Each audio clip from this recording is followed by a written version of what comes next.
जब रात के अंधेरे में सीमा पार से उड़ता है ड्रोन, जब खेतों में बिछाए जाते हैं हथियार, जब पाकिस्तान की धरती से फिर सुनाई देती है एक नई साजिश की आहट, तब खड़ी होती है भारत की पहली दीवार बीएसएफ और जगह है अमृतसर बॉर्डर।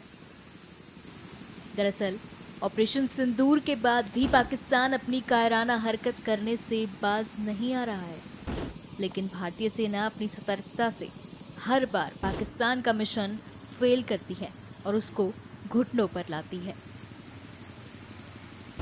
अमृतसर में जब जब पाकिस्तान समर्थित आतंकियों की घुसपैठ होती है, तब तब भारतीय सेना उनका सफाया करती है। इस वक्त हम ऑपरेशन सिंदूर का हिस्सा हैं। हम आईबी पर हाई अलर्ट में तैनात हैं। ये पीछे जो आप एरिया देख पा रहे हो, ये वो एरिया है जहां से दुश्मन अक्सर इन्फिल्ट्रेशन की कोशिश करता रहता है। और ऐसी ही एक कोशिश उन्होंने 8 और 9 मई की रात को की थी। 8 और 9 मई की रात को दुश्मन ने हमारे ऊपर अचानक फायरिंग की और उस फायरिंग की आड़ में उसने इन्फिल्ट्रेशन की कोशिश की।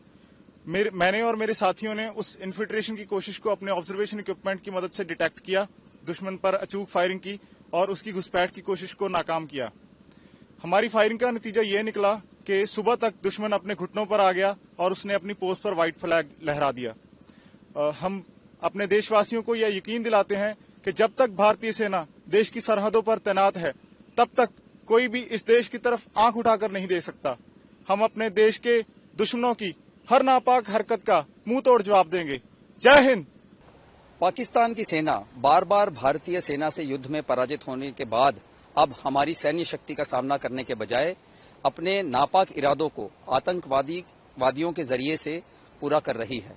पाकिस्तान सेना लाइन ऑफ कंट्रोल और इंटरनेशनल बाउंड्री में उन इलाकों से जहां नदी का क्षेत्र हो या दुर्गम इलाके हो, वहां जहां फेंस नहीं है, वहां से घुसपैठ कराती है।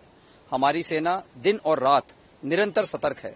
यदि इन्फिल्ट्रेशन अगर हो भी गई तो हमारे कारगर इंट नेटवर्क के जरिए से क्विक रिएक्शन फोर्स उन्हें तुरंत मौत के घाट उतार देगी। कई बार पाक सेना घुसपैठियों की मदद के लिए हमारी पोस्टों पर फायर करती है, जिसका जवाब उन्हें कई गुना ज्यादा नुकसान दिलाकर हम देते हैं। भारतीय सेना के योद्धा अपने परिवारों से दूर कठिन परिस्थितियों में दुश्मन के सामना करते हुए अपने साथियों के बीच में अपने मनोबल को बिल्कुल उज्जवल और उत्तम रखते हैं। परिश्रम से और प्रशिक्षण से प्रोत्साहन प्राप्त करते हुए, कठिनाइयों को गले लगाते हुए, चुनौतियों का सामना करते हुए वो अनुशासित होकर अपने कर्तव्यों के पालन में और अपने लक्ष्य को सिद्ध करने के लिए सदा तत्पर रहते हैं। जय हिंद।